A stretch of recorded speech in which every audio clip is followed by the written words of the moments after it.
California schools are running out of teachers.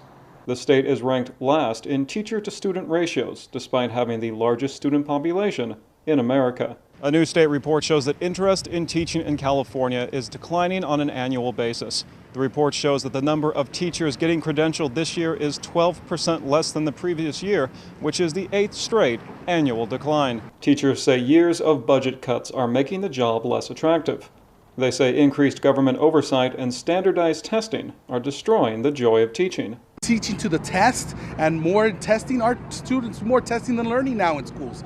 We're saying that that's wrong. We want to focus on teaching the whole child. We want teacher-led reform from the bottom up, not from the top down. Teachers blame the state's lack of priority on education.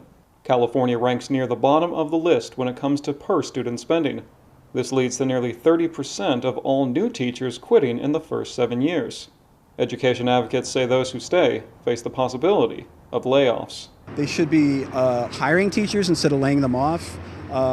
They want to privatize education. They're trying to find ways to starve the working class and make rich people richer. California lawmakers say education cuts are necessary to reduce the state's multi-billion-dollar budget deficit.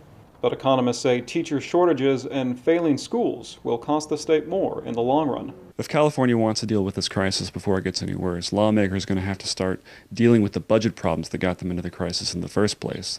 They're going to have to start prioritizing students, prioritizing teachers, and prioritizing education altogether. To avoid a shortage, California needs to add more than 100,000 new teachers over the next 10 years. Advocates say California can help bring teachers back by spending more on schools than it does on prisons. The state currently spends 5 times more on inmates than it does on students. Ross Frazier, Press TV, Los Angeles.